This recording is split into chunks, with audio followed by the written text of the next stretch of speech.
Marriage as a decision. Once we ask ourselves what is involved in choosing a man or a woman for the rest of one's life, we see that to choose is to wager. Both in the lower and the middle classes, the wiseacres urge young men, quote, to think it over, end of quote, before taking the decisive step. They thus foster the delusion that the choice of a wife or husband may be governed by a certain number of accurately weighable pros and cons. This is a crude delusion on the part of common sense. You may try as hard as you like to put all the probabilities at the outset in your own favor, and I am assuming that life allows you the spare time for such nice calculations. But you will never be able to foresee how you are going to develop, still less how the wife or husband you choose is going to, and still less again how the two of you together are going to. The factors involved are too diverse. Suppose you could weigh them as they are now, assuming them to be finite in number, and you were so deeply versed in the conduct of human affairs as to know the values of every one of them in their order. You would still be unable to foresee how a union entered upon with all the facts duly weighed was going to shape. Nature is said to have required several hundreds of thousands of years for the selection of those species which now seem to us adapted to their surroundings. And yet we have the presumption to suppose that all of a sudden in the course of a single life we may solve the problem of the adaptation to one another of two highly organized physical and moral beings.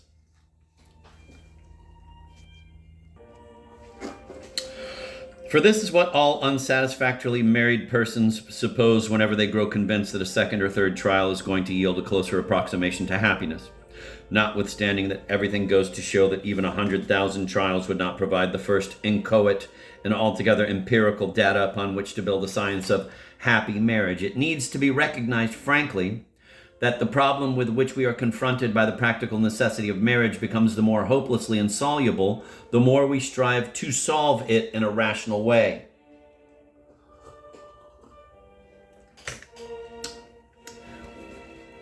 True, I have not stated the case quite fairly, for as a rule, everything happens as if the happiness of a married pair actually did depend on a finite number of factors: character, beauty, fortune, social position, and so on. But as soon as individual demands are put forward, these external data lose importance, and it is imponderables that determine our decision. The further we get away from the species and the nearer we come to the person, the more choice becomes particular. And to this endowment of the beloved with a particular personality, there may correspond an increasingly specific quality of instinctive behavior.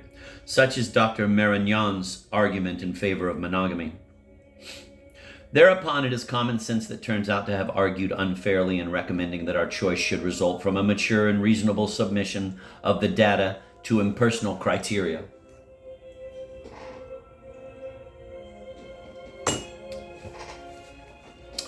But after all, the logical fallacy is negligible. What matters is the moral fallacy which the logical implies.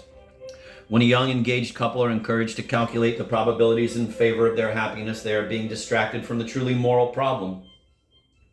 The attempt to minimize or to conceal the fact that, when considered objectively, a choice of this kind as a wager fosters the belief that everything depends on wisdom or on a set of rules, when actually everything depends on a decision. And yet, inasmuch as no set of rules can be anything but imperfect and provisional, if we are to be guided by rules, we also need some kind of guarantee. But the only possible guarantee would be one supplied by the strength of the decision whereby we commit ourselves during the rest of our lives, for better, for worse. And it is precisely to the extent that we persuade ourselves that the matter is above all one of calculation and of weighing up that the decision in itself is made to seem secondary or superfluous. I therefore feel that it would be more appropriate, both to the essential nature of marriage and to the facts, for young people to be taught that their choice must always have an arbitrary element of which they are undertaking to bear the consequences, whether the consequences turn out happy or unhappy. I do not seek to defend acting on rash impulse. To the extent that probabilities can be weighed, it would be stupid not to weigh them.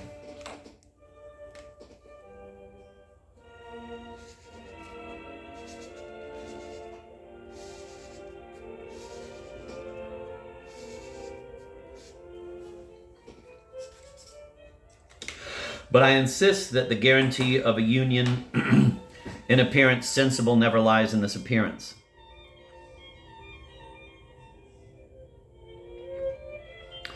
It must lie in that irrational event, a decision that we venture upon in spite of everything and that lays the foundation of a new life and being a consent to take no chances. Let me forestall any misunderstanding. Irrational in no way means sentimental. To choose a woman for wife is not to say to Miss So-and-so, quote, you are the ideal of my dreams, you more than gratify all my desires, you are the Iseult, altogether lovely and desirable, and endowed with a suitable dowry, of whom I want to be the Tristan, end of quote. For this would be deceit, and nothing enduring can be founded on deceit. Nobody in the world can gratify me. No sooner were I gratified than I would change. To choose a woman for a wife is to say to Miss So-and-so, quote, I want to live with you just as you are, end of quote. For this really means, quote, it is you I choose to share my life.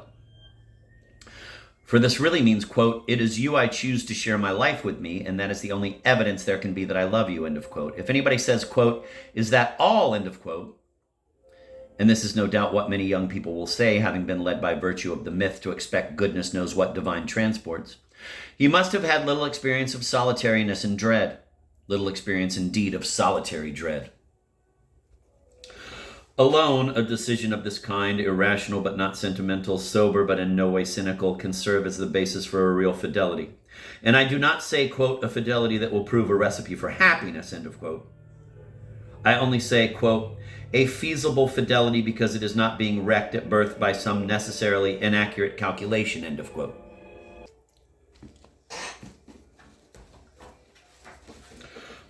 On keeping troth.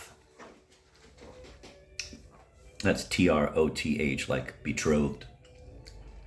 The morals of marriage are distorted by the way the plighting of a troth is made into a problem when no problem ought to arise till after a troth has been plighted and is considered to be absolute.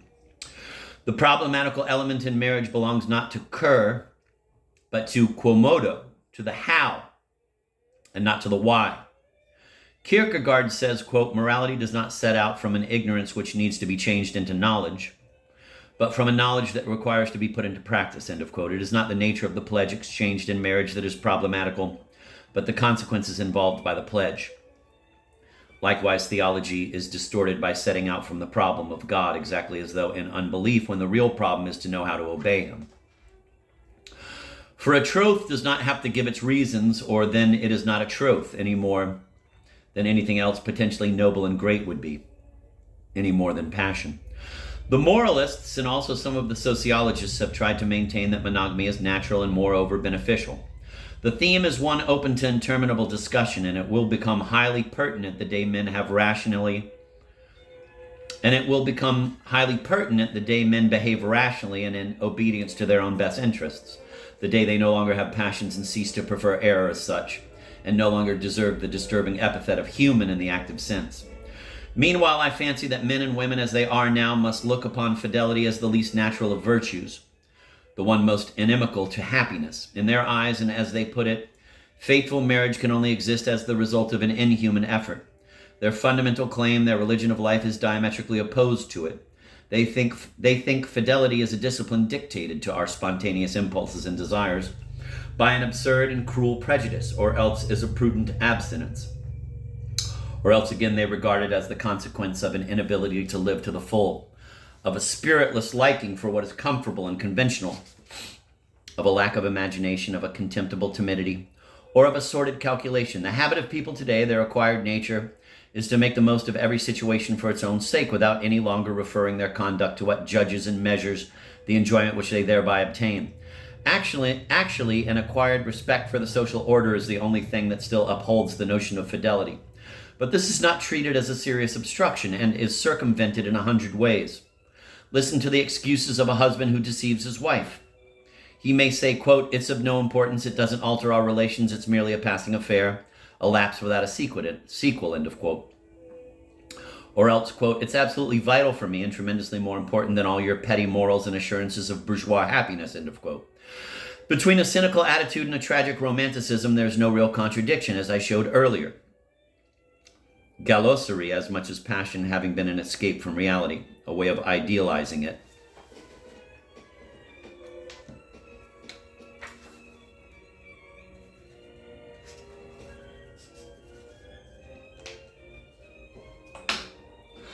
In each case, it is a matter of escaping from some actual pledge, because a pledge is thought to be a hateful limitation.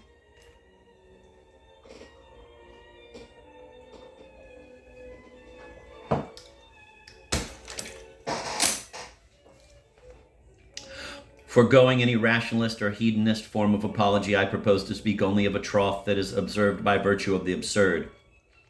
That is to say, simply because it has been pledged, and by virtue of being an absolute which will uphold husband and wife as persons. Fidelity, it must be admitted, stands emphatically athwart the stream of values nowadays admired by nearly everyone. Fidelity is extremely unconventional.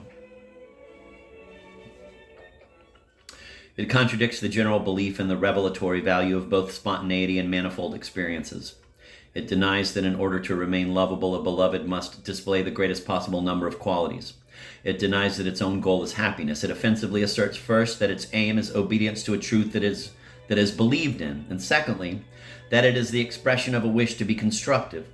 For fidelity is not in the least a sort of conservatism, but rather a construction, an absurdity quite as much as passion. It is to be distinguished from passion by its persistent refusal to submit to its own dream, by its persistent need of acting in behalf of the beloved, by its being persistently in contact with a reality which it seeks to control, not to flee. I maintain that fidelity thus understood sets up the person, for the person is manifested like something made, in the widest sense of making. It is built up as a thing is made, thanks to a making, and in the same conditions as we make things, its first conditions being a fidelity to something that before was not, but now is in process of being created. Person, made thing, fidelity, the three terms are neither separable nor separately intelligible. All three presuppose that a stand has been taken and that we have adopted what is fundamentally the attitude of creators. Hence, in the humblest lives, the plighting of a troth introduces the opportunity of making and of rising to the plane of the person. On condition, of course, that the pledge has not been for reasons in the giving of which there is a reservation which will allow those reasons to be repudiated someday when they have ceased to appear reasonable. The pledge exchanged in marriage is the very type of a serious act because it is a pledge given once and for all. The irrevocable alone is serious. Every life, even the most disinherited one, has some immediate potentiality of dignity, and it is in an absurd fidelity that this dignity may be attained, in a readiness to say no to dazzling passion, when there is every earthly reason for saying yes, to say no by virtue of the absurd, by virtue of an old promise, of human unreason, of a reason of faith, of a pledge given to God and underwritten by God. And perhaps later on, afterwards, a man or woman may find that the folly of the accepted sacrifice was the greatest wisdom, and that the happiness he or she has foregone is being restored, even as Isaac was restored to Abraham. But this can only happen if he or she has not expected it, and it may also be that nothing rewards our loss. We are among dimensions where ordinary worldly measures no longer avail. But are we still capable of imagining a dignity and greatness in no way romantic and the opposite of excited ardor? The fidelity of which I am speaking is foolish, and yet our folly is then of the most sober and everyday kind. A sober folly that rather closely simulates behaving sensibly. That is neither heroic nor challenging, but a patient and fond application. However, everything has still not been made plain. Tristan also was faithful, and so is every true passion. Not to mention the successive fidelities which we display in one after another of our affairs, nor the fidelity of all those Tristans who are really Don Juans in slow time. It remains accordingly to show where the difference lies and to ascertain why a faithful husband should not simply be the man who has identified his wife with Iseult. When the lover in the Manichaean legend has undergone the great ordeals of initiation, he is met, you remember, by a dazzling maiden who welcomes him with the words, "I am thyself."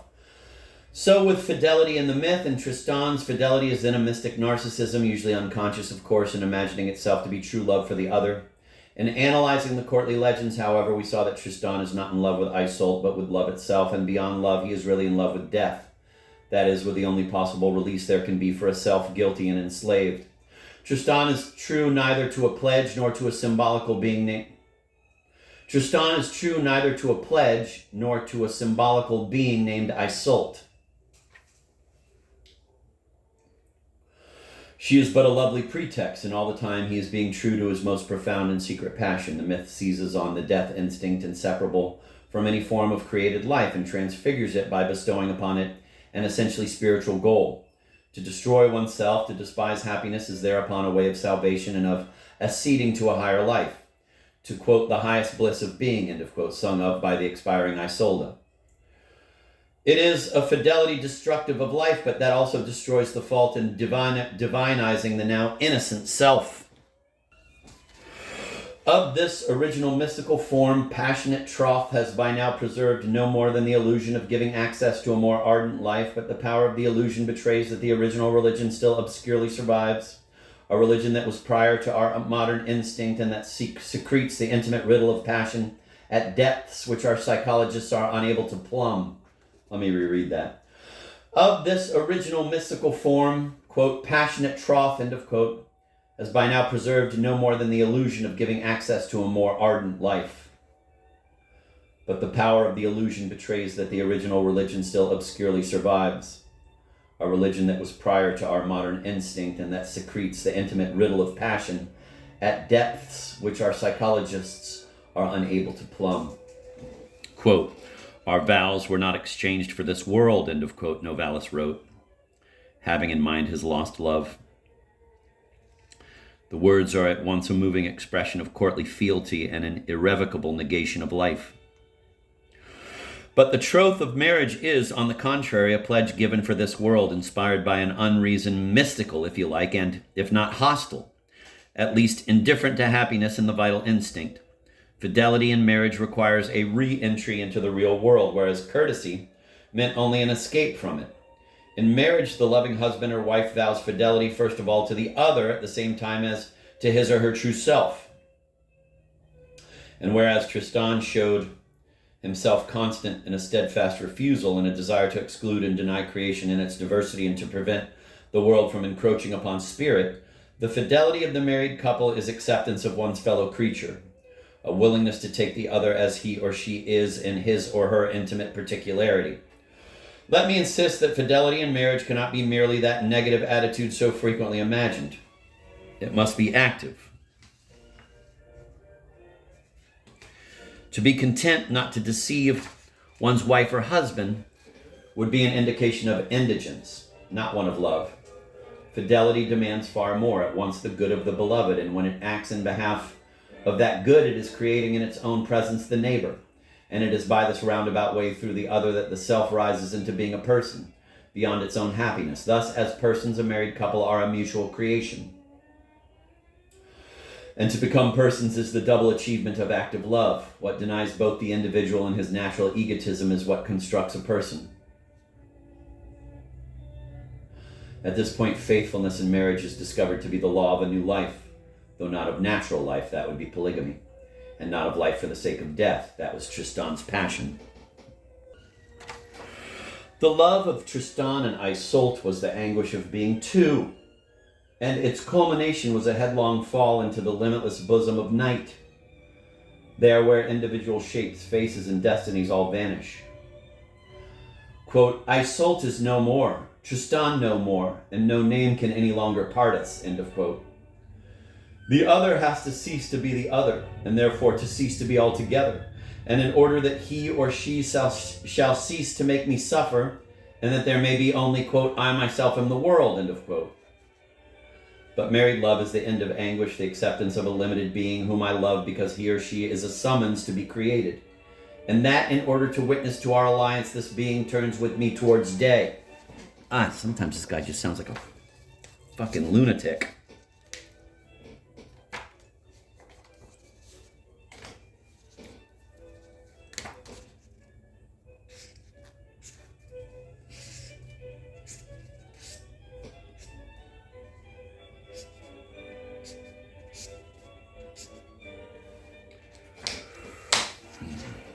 I'm going to reread that. The love of Tristan and Isolde was the anguish of being two, and its culmination was a headlong fall into the limitless bosom of night, there where individual shapes, faces, and destinies all vanish. Isolde is no more, Tristan no more, and no name can any longer part us. The other has to cease to be the other, and therefore to cease to be altogether, in order that he or she shall cease to make me suffer, and that there may be only I myself in the world. But married love is the end of anguish, the acceptance of a limited being whom I love because he or she is a summons to be created, and that in order to witness to our alliance, this being turns with me towards day. just a lunatic paragraph. A life allied with mine for the rest of our lives, that is the miracle of marriage. Another life that wills my good as much as its own because it is united with mine, and were this not for the rest of our lives, it would be a menace, such as is ever present in the exchanged pleasures of an affair.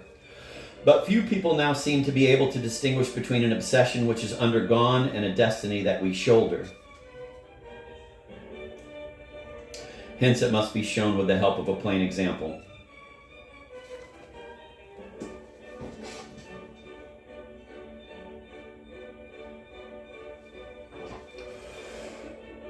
Hence, it must be shown with the help of a plain example. To be in love is not necessarily to love.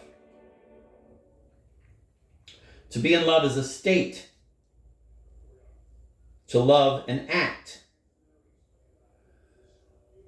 A state is suffered or undergone, but an act has to be decided upon. Now, the promise which marriage means cannot fairly be made to apply to the future of a state in which I am at the moment, but it can and should mortgage the future of conscious acts which I take on to love, to remain faithful, to bring up my children. That shows how different are the meanings of the world. That shows how different are the meanings of the word, quote, to love, end of quote, in the world of eros and in the world of agape. It is seen even better when it is noticed that the God of Scripture orders us to love. The first commandment of the Decalogue is, thou shalt love the Lord thy God with all thy heart, with all thy soul, and with all thy mind. It can only be concerned with acts.